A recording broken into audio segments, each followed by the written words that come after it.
قرآن مجید فرقان حمید کی ایک مختصر آیت کریمہ تلاوت کرنے کا شرف حاصل کیا۔ خالق کائنات سے دعا ہے حق کہنے، حق سننے اور ہم سب کو اس پر عمل کرنے کی توفیق عطا فرمائے۔ جمادی الاول کا ماہ مبارک ہم پہ سایہ فگن ہے اور اللہ رب العزت اس اسلامی مہینے کی برکتیں ہمیں نصیب فرمائے۔ دنیا کی مثال اور دنیا میں رہنے والوں کی مثال گزشتہ جمعۃ المبارک کو یہ بات عرض کی تھی، اور خالق کائنات قرآن میں بھی ارشاد فرماتا ہے کل متاع الدنیا قلیل، کہ دنیا کی ساری متاع، دولت اور جتنا کچھ ہی قلیل ہے، اور آخرت کی زندگی ہی کثیر ہے۔ زندگی کے اندر ہمارے معاملات کا بگڑنا یا سنورنا وہ ہمارے اعمال کی وجہ سے ہوتا ہے، اور ہمارے اعمال بنتے سنورتے تب ہیں ہماری زبان کی وجہ سے، کہ ہماری زبان سے نکلے ہوئے الفاظ یا ہمیں عرش کی بلندیوں تک پہنچا سکتے ہیں یا ہمیں ذلت کی گہرائیوں تک پہنچا سکتے ہیں۔ انسان کا جتنا بھی عمل ہے اس میں زبان کا کردار بڑی اہمیت کا حامل ہے۔ رسول صلی اللہ تعالی وسلم نے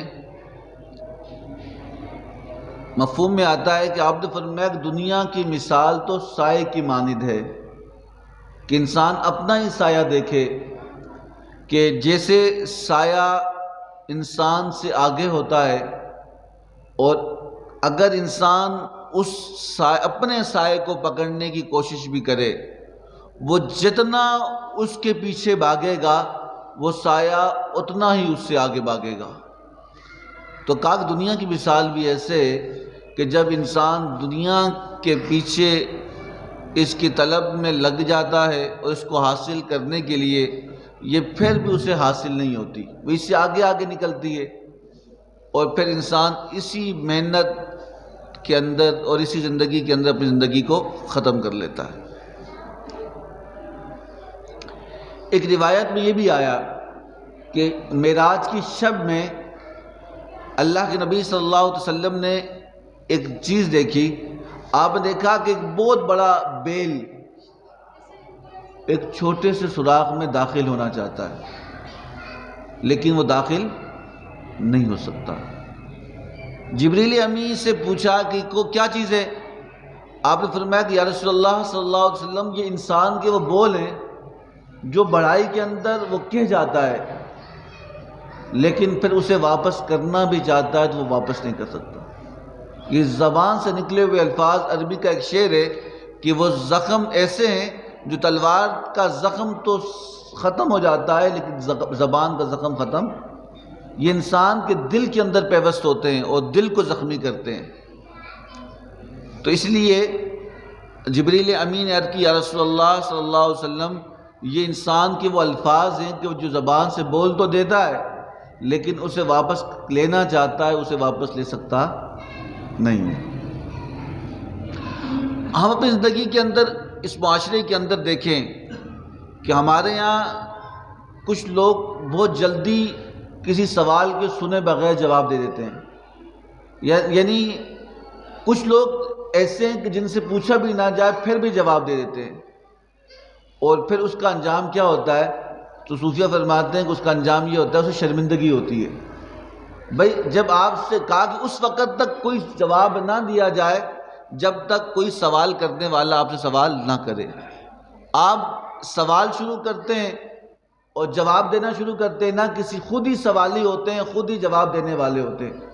تو کہا کہ اس لیے کہا کہ جلد بازی اس بات کے اندر کہ انسان کی زبان سے نکل جاتی، پھر بندہ افسوس کرتا ہے، شرمندہ ہوتا ہے، اور پھر سوچتا ہے کہ میں نے کیا بولا، شاید میری زبان سے نکلے ہوئے مذاق کے الفاظ بھی کسی کے دل کو زخمی کر لیں تو پھر میرا کیا ہوگا۔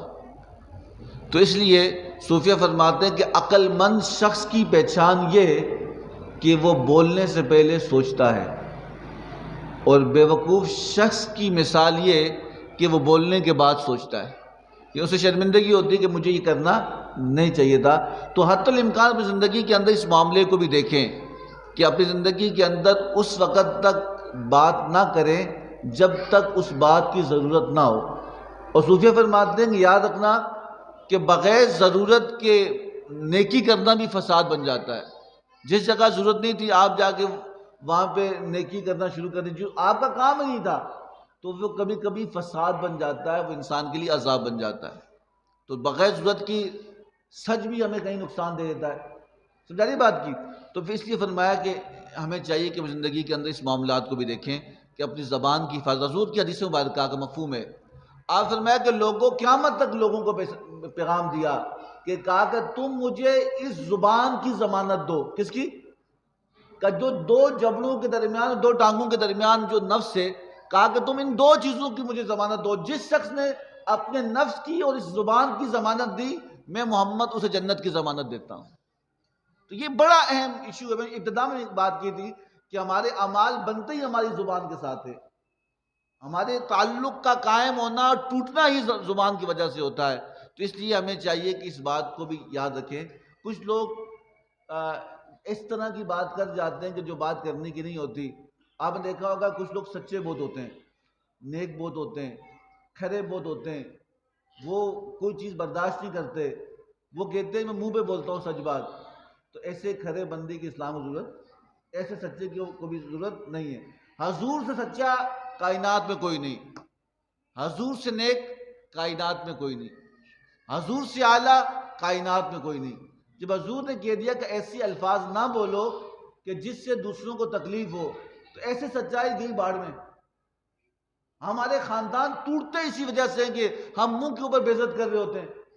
ہم کہتے ہیں کہ تو نے فلاں برا کیا، تو نے فلاں برا کیا، ہم اسے کیا نام ہے لوگوں کے سامنے ذلیل کر رہے ہوتے ہیں، کہا میں سچا آدمی ہوں۔ یہ سچا نہیں ہوتا، یہ بدبخت شخص ہوتا ہے کہ جو بڑے مجمع کے اندر کسی کی عیب جوئی کرے، اگر اس کے اندر عیب ہے بھی، پھر بھی آپ اس کا بڑے مجمع میں اس کی رسوا کرنا آپ کا حق نہیں ہے۔ سمجھا رہی بات کی؟ تو اس لیے حضور نے فرمایا کہ حضور کا عمل کیا تھا؟ صحابہ فرماتے ہیں کہ حضور جب کسی سے ناراض ہوتے، کیا ہوتے؟ بولے، جب کسی سے ناراض ہوتے تو آپ کا چہرہ ناراضگی والا ہوتا، چہرہ سرخ ہو جاتا، غصے والا ہوتا۔ تو پھر ایک صحابی کہتے ہیں کہ میں نے حضور کے پاس آیا، حضور نے میں بات کرنا چاہی، حضور نے مجھے دیکھا اور چہرہ پھیر دیا۔ پھر میں ادھر سے آیا، بات کرنا چاہی، حضور نے چہرہ پھیرا ادھر کر لیا۔ فرمانے لگے میں بڑا پریشان ہوا، اصحاب رسول کی ساری متاع کائنات ہی حضور ہیں، اور قیامت تک آنے والے انسانوں اور مسلمانوں کے لیے سب سے عزیز شخصیت ہی حضور کی ذات مقدسہ ہے۔ اور وہ صحابہ رسول کہنے لگے کہ میں نے کہا یا رسول اللہ میرے ماں باپ آپ پہ قربان ہو، میں نے ایسا کیا گناہ کر دیا؟ تو کچھ بات تھی، وہ بات کیا تھی کہ اس نے سونے کی انگوٹھی پہنی ہوئی تھی۔ کیا پہنی ہوئی تھی؟ سونے کی انگوٹھی پہنی تھی۔ آپ نے فرمایا مجھے تجھ سے جہنم کی بو آتی ہے۔ کہ یا رسول اللہ کس چیز سے؟ کہا کہ جہنم کے اندر مردوں کو پگھلا پگھلا کے جو سونا پہنا، آج فیشن نہیں ہے، ہمارے یہاں دولہے کو بھی سونے کی انگوٹھی پہنائی جاتی ہے۔ کہتے ہیں کہ ہماری دلہن کی طرف سے گفٹ ہے، اسے ہم سونے کی انگوٹھی پہنا دیں۔ سونا مرد پہ پہننا حرام ہے۔ کیا ہے؟ حرام۔ اور جو حرام چیز پہنے گا تو جس شخص کے جسم میں حرام ہوگا تو پھر اس کے اندر اللہ کی برکتیں حاصل۔ اب فرمایا تو نے انگوٹھی پہنی ہے سونے کی، تو اس نے دیکھا کہ سونے کی انگوٹھی تھی، اس نے اسی وقت وہ انگوٹھی اتاری اس صحابی نے، اور اسی وقت کچرے کے ڈھیر میں پھینک دی۔ اور پھر حضور کے پاس آیا، یا رسول اللہ صلی اللہ علیہ وسلم میں نے پھینک دی۔ تو حضور اس سے ملے خوشی کے ساتھ، کہا تیری بہتری کے لیے تھا، یہ تیرا آگ بنتی، روز قیامت یہ اللہ آگ بنا کے تیرے جسم میں داغتا۔ تو کسی وہ چلے گئے، وہ خوش ہوا کہ چلو حضور راضی ہو گئے۔ تو حضور کی علامات تھی کہ جب آپ کسی ناراض ہوتے تو آپ کی چہرے سے پتہ لگتا۔ تو کچھ لوگوں نے اس صحابی سے کہا، کبھی طویل واقعہ ہے، کہا کہ سونا تو اب بھی بہت مہنگا ہے، ایک تولہ سونا آج پاکستانی قیمت میں 1.5 لاکھ سے بھی تجاوز کر چکا ہے، اور ایک انگوٹھی بھی آپ ابھی دیکھیں نا 50-60 ہزار تک کی ابھی اس کی قیمت ہوگی۔ تو کسی نے کہا کہ سونا تو قیمتی ہے، تو اس طرح کر، تو نہیں پہنتا نہ پہن، تو اسے اٹھا لے، حضور راضی ہو گئے، تو اٹھا لے اور اٹھا کر بیچ کر اس کی قیمت لے لینا، رقم لے لینا۔ تو اس صحابی کے الفاظ کیا تھے؟ کہا کہ جسے میرے محبوب پسند نہ کریں میں اسے دیکھنا بھی پسند نہیں کرتا، بھلے وہ قیمتی کیوں نہ ہو، بڑے وہ اعلیٰ ہی کیوں نہ ہو، میں اسے دیکھنا، تم تو اٹھانے اور بیچنے کی بات کرتے ہو، میں تو دیکھنا بھی پسند نہیں کرتا جسے حضور پسند نہ کریں۔ سمجھا نہیں بات کی؟ تو حضور کی عادت مبارکہ تھی، تو آپ جب بھی کسی کو کوئی بات دیکھتے اس کے اندر عیب ہوتا، برائی ہوتی، خامی ہوتی، کوئی بھی غلطی ہوتی، آپ اسے بڑے مجمع میں رسوا نہیں کرتے۔ ہمارے یہاں تو اس کو نومینیٹ کیا جاتا ہے، اسے ٹارگٹ بنایا جاتا ہے، اس کا نام لیا جاتا ہے اور بڑے مجمع میں لوگوں کے سامنے اس کو رسوا کیا جاتا ہے۔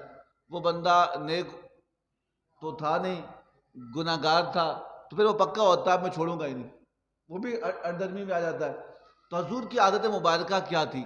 حضور کی عادت مبارکہ تھی کہ جب آپ دیکھتے کہ کوئی ایسی برائیاں ہیں جو لوگوں کے اندر موجود ہیں، تو آپ وہ لوگ اگر اس مجمع میں موجود بھی ہوتے تو آپ اجتماعی طور پر اس برائیوں کی مذمت کرتے کہ ایسا کرنا برا کام ہے، جھوٹ بولنا برا کام ہے، شراب پینا برا کام ہے، بھلے شرابی بیٹھا ہو لیکن اجتماعی طور پر وہ شخص جس میں برائی ہوتی ہے وہ سمجھ جاتا ہے کہ مجھے سمجھایا جا رہا ہے لیکن میری عزت کو بھی بچایا جا رہا ہے۔ سمجھا نہیں بات کی؟ تو اس سے زبان کا بڑا تعلق انسانی زندگی کے اندر ہے کہ انسان کس طرح اپنی زندگی کو محفوظ کرتا ہے۔ اور پھر ہم اللہ تعالیٰ ستار العیوب ہے کہ عیبوں کو چھپانے والا، غفار الذنوب وہ گناہوں کو معاف کرنے والا ہے۔ اور روایات میں یہ بھی آیا کہ اگر پہاڑ کائنات کے سمندروں کے قطروں کے برابر، زمین کے درختوں کے پتوں کے برابر اور ریگستان کے ذروں کے برابر بھی اگر کوئی گناہ گار شخص ہے، اتنے گناہ اس کے ہوں اور پھر وہ توبہ کرے تو اللہ اسے ہی معاف کر دیتا ہے۔ ہم کون ہوتے ہیں کسی کو معاف نہ کرنے والے؟ تو اللہ تعالیٰ معافی کو پسند کرتا ہے۔ ہم کوئی معافی کا طلبگار ہے، زندگی کے اندر رنجشیں، تکلیفیں، ناراضگیاں اور دوریاں ہو جاتی ہیں، اگر کوئی بندہ نادم شرمندہ ہو کر آپ کے پاس آ کے اس کی معافی تلافی کرتا ہے تو آپ معاف کر لیا کریں، ہم معاف کر لیا کریں، کیونکہ معافی کرنے والے کو رب پسند کرتا ہے۔ کیوں؟ غفار العیوب اور ستار العیوب، غفار ذنوب رب کی ذات ہے، وہ عیبوں کو چھپاتا بھی ہے اور گناہوں کو معاف بھی کرتا ہے۔ اور کئی روایات میں یہاں بھی آیا کہ جب انسان کسی انسان کو معاف کرتا ہے اور جب اسے معاف کرتا ہے اور وہ ایک روایت میں آیا کہ جب وہ اللہ کی بارگاہ میں پیش ہوگا نا روز قیامت، اللہ اسے پوچھے گا، اللہ سب کچھ جانتا ہے لیکن پوچھنا اس لیے کہ ایک سبق تھا، کہا کہ حضور نے فرمایا کہ اللہ پوچھے گا کہ بندے تو نے فلاں بندے کو معاف کیا؟ وہ کہے گا کہ یہ بات تعالیٰ کیا۔ کہا کیوں کیا؟ کہا یا اللہ تو معافی کرنے والا ہے، معاف کرنے والا ہے، جس نے مجھ سے معافی مانگی میں نے تیری سنت پہ عمل کیا، تیرے طریقے پہ عمل کیا، تیرے حکم پہ عمل کیا، میں نے معاف کیا۔ اللہ تو معاف کرنے والا ہے تو میں نے تیری رضا کے لیے اسے معاف کیا۔ رب کہے گا تو مجھ سے بڑا ہے؟ وہ کہے گا نہیں۔ تو میرے جیسا ہے؟ کہا نہیں۔ پھر کیوں کیا؟ کہا یا اللہ تو پسند کرتا معافی کرنے والے کو۔ کہا تو نے اسے معاف کیا، میں نے تجھے معاف کر کے جنت میں داخل کیا۔ یہ بدلہ رب عطا فرماتا، یہ بدلہ۔ سمجھا نہیں بات کی؟ تو اس لیے ہمیں چاہیے کہ ہم اپنی زندگی کے اندر اپنی زبان کی خاص کر حفاظت کریں۔ ہماری حفاظت نہیں ہوتی، ہماری زبان سے کبھی کبھی ایسے الفاظ نکل جاتے ہیں کہ جس سے دوسرے بندے کا دل چھلنی ہو جاتا ہے۔ کچھ لوگ ایسے بھی ہماری زندگی کے اندر ہوتے ہیں کہ جو مر جاتے ہیں لیکن ان کی باتیں نہیں بھولتی۔ ہم کہتے ہیں کہ شکر ہے غرق ہو گیا، نہیں کہہ رہے ہوتے، شکر ہے اس منحوس سے جہاں تو۔ ہم ایسے ایسے الفاظ کئی لوگوں کے لیے ہم خود چن رہے ہوتے ہیں کہ یار اس نے زندگی میں بڑی تکلیف دی، بڑی اذیت دی، اس کی زبان سے نہ مرد نہ عورت نہ ماں نہ بہن کوئی محفوظ نہیں تھی، وہ ہر کسی کے گھر، آپ نے ایسے لوگ دیکھے ہوں گے۔ تو اللہ سے دعا کرو، کچھ لوگ ایسے ہوتے ہیں کہ جن سے ہزار اختلاف ہونے کے باوجود بھی وہ اس طرح کی بات نہیں کرتے کہ جس کا دل رکھ، وہ اختلاف ہونا اپنی جگہ پر۔ تو اللہ سے دعا کریں کہ ایسا نہ ہو کہ ہمارے مرنے کے بعد لوگ گالیاں دیں، بلکہ ہماری زبان ایسے ہو کہ ہمارے مرنے کے بعد لوگ کہیں کہ چلو اچھا آدمی تھا، چلو ہمارے ساتھ نہیں تھا، اچھا تھا، اپنے کام سے کام رکھتا تھا، لوگوں کی اذیت کا باعث ہماری زبان بننے والی نہ ہو۔ اور پھر ہماری زندگی اس وقت جو دجالی فتنہ ہے اور دجالی زمانہ ہے، تو یہاں طرح طرح کے فتنے، طرح طرح کے معاملات ہیں۔ ابھی پچھلے دنوں سیالکوٹ کا معاملہ ہوا، ایک شخص کو قتل کیا گیا اور اس پہ الزام تھا کہ اس نے گستاخی کی ہے۔ اور ایک شخص، ایک عورت ایک کا الزام لگایا گیا کہ اس کے کپڑے پھاڑ دیے، اس عورت کی عزت محفوظ نہیں ہے. آگے اگر ہم اس کے پیچھے کی طرف جاتے ہیں کہ اس کے پیچھے معاملہ کیا، تو اس سے بہت ساری معاملات ہیں. تو حضور کا قرآن کہتا ہے کہ کبھی بھی اس بات پہ عمل نہیں کرنا کہ جو خبر کوئی فاسق لے کے آئے. ایسا بندہ لے آئے جو بے عمل ہو، اس کی تصدیق کیے بغیر اس پہ عمل نہیں کرنا. اب میں نے سوشل میڈیا پہ اس عورت کی ویڈیو بھی دیکھی جس سے کپڑے پھاڑے گئے، تو میں نے مختصر دیکھا، اس میں دیکھا تھا کہ 5-6 عورتیں کسی دکان میں گھستی ہیں، وہاں کچھ ڈکیتی مارنے آتی ہیں، اور پھر وہ جب دیکھتی دکاندار بھاگ رہا ہے تو وہ نکلتی ہیں، اور ایک عورت خود کپڑے پھاڑتی ہے. اور دجالی میڈیا کیا بتا رہا ہے؟ اس کی عزت لوٹی. وہ نہیں بتا رہا اس بندے کی دکان لوٹ رہی تھی، وہ کوئی نہیں بتا رہا. تو اسی طرح ہم اس بات کو بھی یاد رکھیں، اس دور فتنے کے اندر ہم ہر اس بات پر یقین نہ کریں جب تک آپ اس کی تصدیق نہ کر لیں. یہاں ہر دوسرا بندہ فتویٰ لگانے کے لیے بیٹھا ہے. ہر بندہ اس دور کے اندر جس سے مخالفت ہو اسے گستاخی کا مرتکب کھلا کر اسے قتل کروانے کے در پہ ہوتا ہے. تو اگر اللہ سے دعا کریں کہ اللہ تعالیٰ اس فتنے کے دور سے ہمیں محفوظ کرے. میں گزشتہ جمعۃ المبارک کو کہا تھا ہم نہیں بچ سکتے. حضور نے فرمایا کہ آسمان سے بارش کے قطروں کی مانند فتنے گریں گے، اور ایک بندہ شام کو مسلمان ہوگا، رات سوئے گا، فتنوں میں ایسا مبتلا ہوگا کہ صبح کافر ہو کے اٹھے گا. استغفر اللہ. قرب قیامت کی نشانی میں حضور نے فرمایا کہ صبح مسلمان اٹھے گا اور رات صبح فتنوں میں اتنا مبتلا ہوگا کہ رات سونے سے پہلے کافر ہو کے سوئے گا. تو اللہ سے پناہ مانگے یہ، اور اس کی حفاظت کا ذمہ اللہ کے محبوب نے لیا. آپ نے فرمایا کہ تم چاہتے ہو کہ فتنوں کے زمانے میں اللہ کی امان میں آؤ تو سورۃ الکہف پڑھ لیا کرو. کیا کیا کرو؟ سورۃ الکہف پڑھ لیا کرو. اور یا پھر مسجدوں کے اندر اپنا زیادہ ٹائم گزارو، تاکہ جتنا دور دنیا کے معاملات، اپنے کام سے کام رکھو. اللہ قرآن، اللہ کے قرآن کے ساتھ، اللہ کے ذکر کے ساتھ تعلق رکھو گے تو اللہ تعالیٰ محفوظ رکھے گا. اس کے علاوہ جو شخص دنیا کے رنگینیوں میں گم ہوگا وہ زیادہ اس کا شکار ہونے کا خطرہ اس کو لاحق ہوگا. تو اس لیے اس دور کے اندر آپ نے دیکھا ہوگا کہ آج یہاں پہ ہر اس شخص کو سٹار سمجھا جاتا ہے جو مذاق بہت کرتا ہے. کیا کرتا ہے؟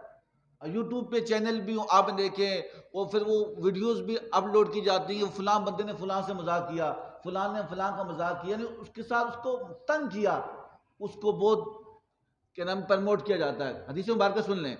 حضور نے فرمایا کہ روز قیامت ایک شخص آئے گا اور اسے حکم ہوگا کہ جنت میں داخل ہو. کہاں داخل ہو؟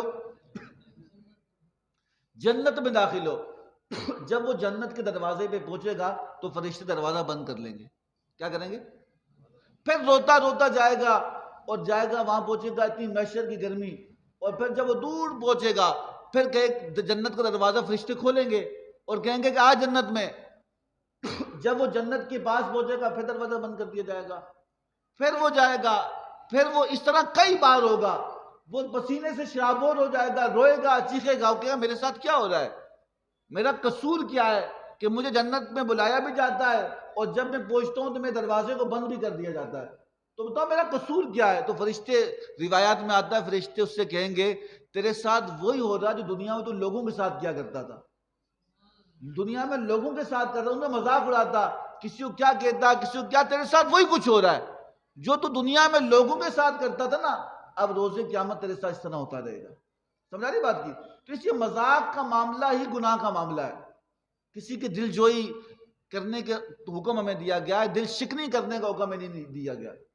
تو اس بات کو بھی یاد رکھیں کہ تو حضور کی بارگاہ میں ایک شخص آیا اور پھر عرض کرنے لگا یا رسول اللہ صلی اللہ علیہ وسلم میں پریشان ہوں. اس حدیث مبارکہ سے پہلے امام ابن جوزی نے ایک واقعہ نقل کیا ہے اسی مذاق کے متعلق. آپ فرماتے ہیں، امام ابن جوزی فرماتے ہیں حضرت عبداللہ ابن عمر رضی اللہ تعالیٰ عنہ کا واقعہ ہے. حضرت عبداللہ ابن عمر فرماتے ہیں کہ میں حج کے لیے جا رہا تھا. حج کے لیے تو حج کے لیے جاتے ہوئے تو میں جب سفر میں تھا، سفر طویل تھا، ایک چٹیل میدان سے ایک ریگستانی علاقے سے گزرا تو رات کا پہر ہوا تو میں نے ایک گھر کے پاس خیمہ لگایا کہ رات یہاں گزاروں گا اور صبح نکلوں گا. ابن جوزی فرماتے ہیں کہ عبداللہ ابن عمر فرماتے ہیں کہ میں نے اس گھر کے پاس خیمہ لگایا، مسافر تھا، کہ یا رات قیام کروں گا اور صبح یہاں سے کوچ کر جاؤں گا حج کے لیے. جب خیمہ لگایا تو جو گھر تھا، اس عورت نے اپنے بچے سے کہا کہ یہ بندہ نیک لگتا ہے، اسے کہہ دو کہ خیمہ نہ لگائے، آج ہمارے مہمان خانے میں قیام کریں، ہم تیرے کھانے کا پینے کا بندوبست کریں گے۔ عبداللہ ابن عمر فرماتے ہیں کہ میں چلا، رات کو قیام کیا، رات کا وقت ہوا، آدھی رات ہوئی تو میں دیکھا کہ ایک آواز آتی کہ مشکیزہ کہاں ہے، مشکیزہ کہاں ہے، پانی کہاں ہے، مشکیزہ کہاں ہے۔ آپ فرماتے ہیں میں اٹھا، دروازے سے باہر نکلا اور آس پاس دیکھا کوئی بندہ نہیں، دور دور تک کوئی نشان نہیں ہے۔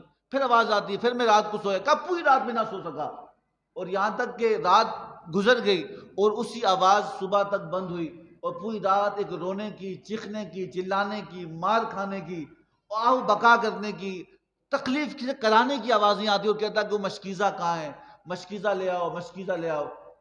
تو صبح جب ہوئی تو جب آپ بیدار ہوئے اور جب گھر والے بیدار ہوئے تو آپ نے اس عورت سے کہا کہ اماں میں رات پوری نہیں سویا۔ تو اس عورت نے کہا کہ مشکیزہ کی آواز سنی ہوگی۔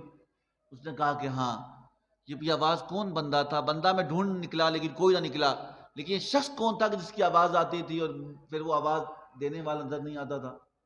اب اس عورت نے کہا یہ میرا شوہر تھا، اور ساتھ گھر کے ساتھ اسی قبر ہے، یہ مشکیزہ کی پکار، یہ آؤ بکا، یہ عذاب، یہ تکلیف، یہ پریشانی اسی کی آواز کی ہے، روز اس پر عذاب ہوتا ہے۔ اور ابن جوزی لکھ رہے ہیں، امام ابن جوزی اس واقعے کو لکھ رہے ہیں، آپ فرماتے ہیں کہ بھائی گناہ اتنا بڑا کون سا کیا اس نے کہ مرنے کے بعد اس کی آواز کو دنیا کے لوگ کو بھی اللہ سنا رہا ہے۔ کہا کہ یہ بڑا مذاق کیا کرتا تھا۔ کیا کرتا؟ آج لوگوں کو رلاتے نہیں ہیں لوگ، آپ بوڑھوں کا مذاق نہیں اڑایا جاتا، یتیموں مسکینوں کے ساتھ کھیلا نہیں جا رہا، آج لوگوں غریب کا طنز نہیں کیا جاتا۔ اب کسی کے ساتھ آپ دیکھیں نا اس معاشرے کے اندر، اس کا انجام بھی دیکھ لیں۔ کہا کہ مذاق بہت کیا کرتا۔ کہا کہ ایک دن ایسا تھا کہ یہ گھر میں میرے ساتھ بیٹھا، اس کی بیوی کہہ رہی ہے کہ میرے ساتھ بیٹھا تھا کہ اچانک ایک مسافر بھامتا کامتا پیاسا، شدت پیاس اس کی زبان بات تھی، آخری وقت چل رہا تھا، پانی کوئی چیز تھی اس کے پیچھے، اس نے مجھے کہا پانی دو پانی دو۔ تو میرا شور جو تھا وہ مذاق بہت کرتا تھا، تو اس نے اس سے مذاق کرنا چاہا، وہ پیاسا جو مسافر تھا، تو اس سے کہنے لگا کہ وہ جو کونے میں مشکیزہ بڑا ہے، مشکیزہ کولر نما پہلے زمانے میں چمڑے کا بنتا تھا جس سے پانی سیو کیا جاتا تھا، تو کولر نما، تو کہا کہ وہ سامنے کونے میں مشکیزہ بڑا ہے، اس میں پانی بڑا، جا کے پانی پی لو۔ کہنے لگا کہ وہ تو مذاق کر رہا تھا، اگلے بندے کی جان جا رہی تھی، پیاس کی شدت تھی، تو وہ مسافر جو پیاسا تھا وہ بھاگتا گھر کے کونے میں پہنچا، اور پیاس کی شدت سے جیسے اس نے مشکیزہ کھولا نا، وہ خالی تھا، اور اس کو پیاس اتنی لگی تھی کہ وہ برداشت نہ کر سکا، پانی پینے کے لیے اس نے پکارا، لیکن وہ دور کھڑا ہو کے اس کا شور ہنس رہا ہے، اور اسی ثنا میں وہ بندہ اسی حالت میں لڑکھڑائے اور مر گیا۔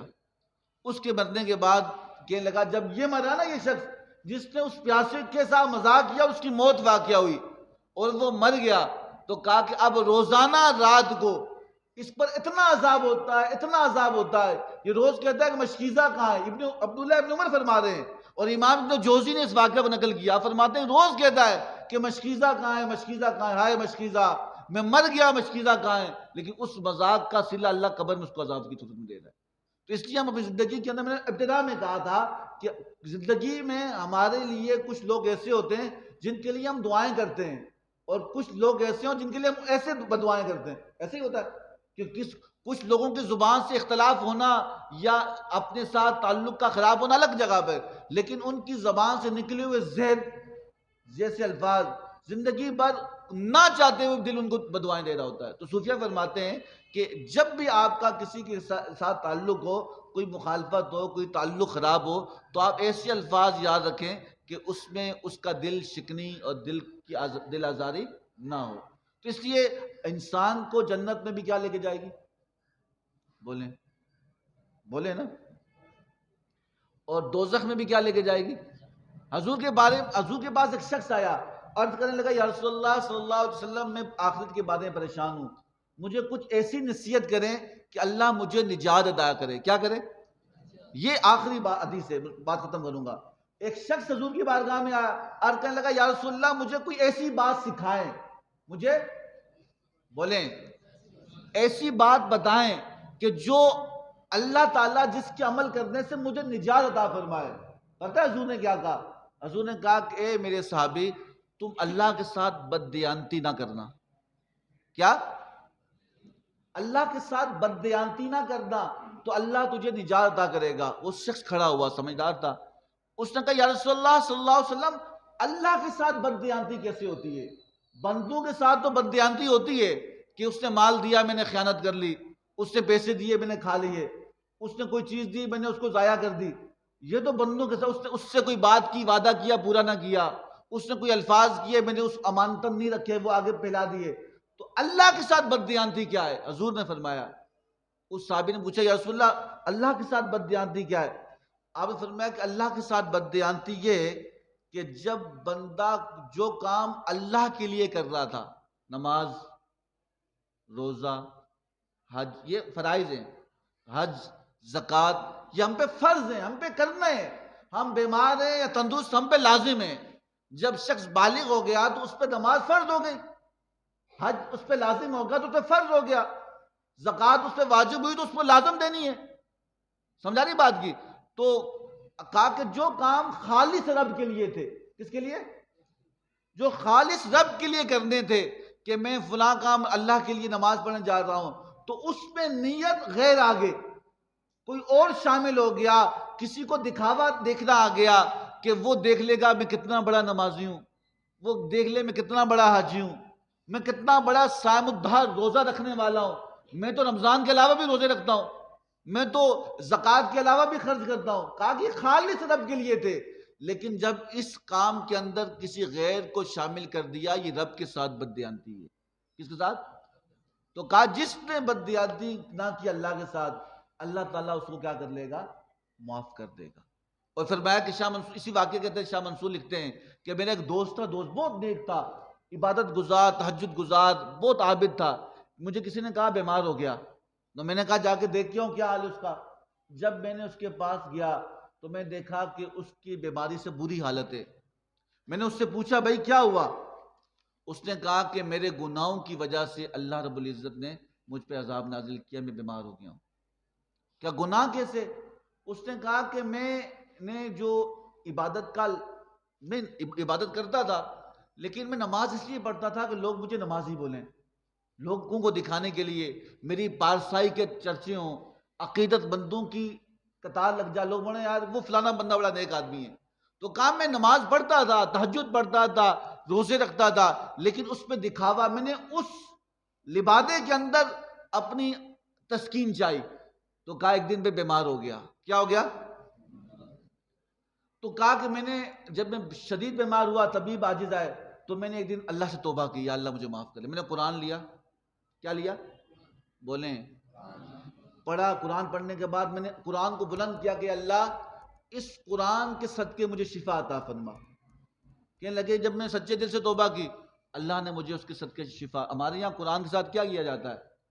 قرآن کی قسمیں کھائی جاتی ہیں، فیصلوں میں لایا جاتا ہے. ہمارے یہاں معاشرے کے اندر قرآن کی شادی بھی بہت مشہور ہے. کسی کا زمین کا قبضہ کرنے والا ہو نا، اس کو کوئی وارث نہ ہو، اس کی بیٹی کو کہتے ہیں قرآن سے شادی کر لے. ایک ہمارا رسم ہے ہمارے معاشرے کے اندر. تو قرآن کو ہم نے اس کام کے لایا. تو علامہ اقبال کسی شاعر نے کہا نا، قرآن کی فریاد بھی تھی کہ میں کیا نام ہے طاقوں میں سجایا جاتا ہوں، شادیوں میں عورتوں کے سروں پہ رکھا جاتا ہوں، قسمیں کھایا جاتا ہوں. لیکن پڑھا علامہ اقبال رحمٰن نے فرمایا تھا کہ ہم نے اس قرآن سے مرنا سیکھا ہے. کیا سیکھا؟ کوئی مر جائے تو قرآن ختم کرا دو، سوئے میں قرآن ختم کرا دو، فیصلہ آیا تو قرآن لے کے آ جاؤ. ہم نے اس قرآن سے مرنا سیکھا. اگر ہم اس قرآن سے زندگی سیکھتے تو اللہ میں عروج عطا فرماتا. کیا عطا فرماتا؟ کہا اس شخص نے قرآن لیا، کہا کہ یا اللہ مجھے شفا دے. اللہ نے اسے کیا کر لیا؟ کہا میری عادت تھی، جب میں ٹھیک ہوا تو اپنا کام نہیں چھوڑا، میں نے عادت بن چکی تھی، لوگوں کے سامنے پارسائی تھے، میں نے وہی نظام قائم رکھا. وہ نماز پڑھتا، دیکھتا لوگ میرے ساتھ کریں، تسبیحاں پڑھتا، عبادت کرتا، روزے، لوگوں کو بتاتا میں آج روزے دار ہوں، آج میں تہجد پڑھ کے آیا ہوں، اس طرح بتا رہا ہوتا. کہا کہ میں نے ایک نظام بنا دیا لوگوں سامنے ریاکاری کا. اور پھر کہا کہ پھر اللہ نے مجھے پکڑ لیا، اور پھر عذاب کی صورت یہ نکلی کہ میں پھر بیمار ہوا. کہا پھر میں نے توبہ کی، میں قرآن پڑھا، اور پڑھ کے میں نے کہا کہ یا اللہ مجھے شفا عطا فرما. اللہ نے پھر، اللہ معاف کرنے والا ہے، اللہ نے پھر شفا عطا فرما دی. کہا تو میں نے تو سیل لگائی ہوئی تھی تھوک کے حساب سے، میں نے تو ڈسکاؤنٹ شروع کیا ہوا تھا، تو لوگ میرے سامنے عقیدت کے ساتھ آتے، لیکن کہا کہ میرے اس عمل کا جب میں دیکھا کہ جب میں نے وہ عمل نہیں چھوڑا، اور یہاں تک کہ جب دوبارہ میں نے یہ عمل شروع کیا، لوگ دیکھیں کیا کریں.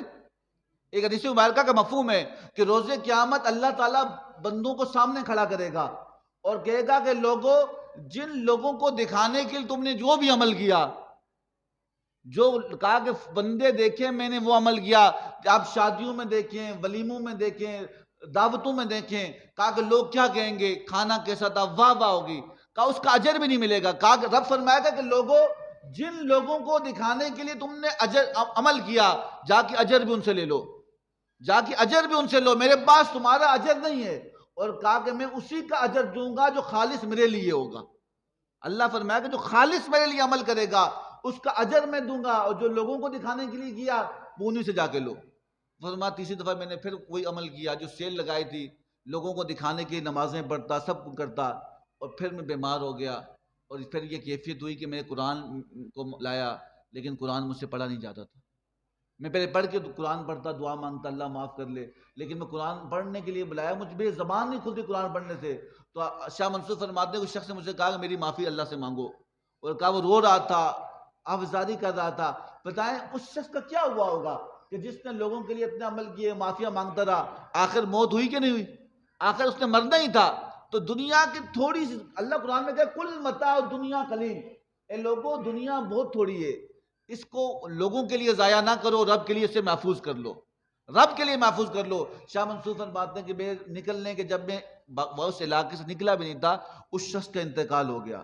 تو صوفیہ فرماتے ہیں کہ ہمیں اس بارے میں غور کرنا چاہیے کہ ہمارا کوئی بھی کام کرتے وقت یہ اس بات کو غور کریں کہ ہمارا ارادہ کیا ہے، اس کام سے ہمارا ارادہ کیا ہے، اور اس ارادے سے ہمارا مقصد کیا ہے، اور اس مقصد اور اس ارادے سے جو نتیجہ نکلے گا اس کا صلہ ہمیں کیا ملے گا. اگر اس میں یہ دکھاوا آیا تو پھر صلہ صفر ہے. حضور کے روایت میں آتا ہے کہ بندے، حضور فرمایا کہ خالص عمل کر، چاہے تھوڑا سا کیوں، کہ خالص اچھا عمل کر، اللہ کی رضا کے لیے خالص عمل کر، چاہے تھوڑا سا کیوں نہ ہو. کہا کہ تو تھوڑا عمل مخلص ہو کے کرے گا، ہم زیادہ عمل کے برابر ثواب عطا کریں گے، وہ تیری بخشش کے لیے کافی ہو جائے گا. تو اللہ سے دعا کریں کہ اللہ تعالیٰ ہماری زندگی پر معاملات کو آسان فرمائے، ہماری شادیاں، ہماری رخصتیاں، ہمارے ولیمے، ہماری منگنیاں، ہماری میٹنگیں، ہماری ملاقاتیں دنیا کے لیے ہیں. ہم سیاسی اجلاس میں بھی جاتے ہیں، ہم کہتے ہیں کہ دنیا داری ہے، میت میں شامل ہو جاتے ہیں. تو کہا جب یہ دنیا داری ہے، چلو ٹھیک ہے دنیا داری ہے، لیکن نماز کو دنیا سے دور رکھنا، عبادت کو دنیا. صوفیہ فرماتے ہیں کہ وہ سب، چلو آپ دعوت میں بھی گئے تو چلو دنیا والے بولتے ہیں دیکھا دیکھی چل رہا ہے، سب کچھ ٹھیک ہے، لیکن اپنی نماز کو تو دنیا کے ساتھ نہ جوڑو، اس کو تو اللہ کے لیے خالص کر لو. اپنی عبادت کو تو دنیا کے ساتھ نہ جوڑو، اس کو تو رب کے لیے خالص کر لو.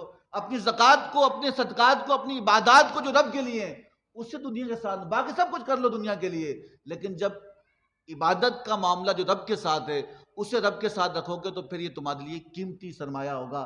تو اللہ سے دعا کریں کہ اللہ تعالیٰ ہمیں اخلاص نصیب فرمائے، ہمیں عبادات کرنے کی توفیق نصیب فرمائے، اور جو کچھ سنا اس پر عمل کرنے کی توفیق عطا فرمائے. وما علینا الا البلاغ.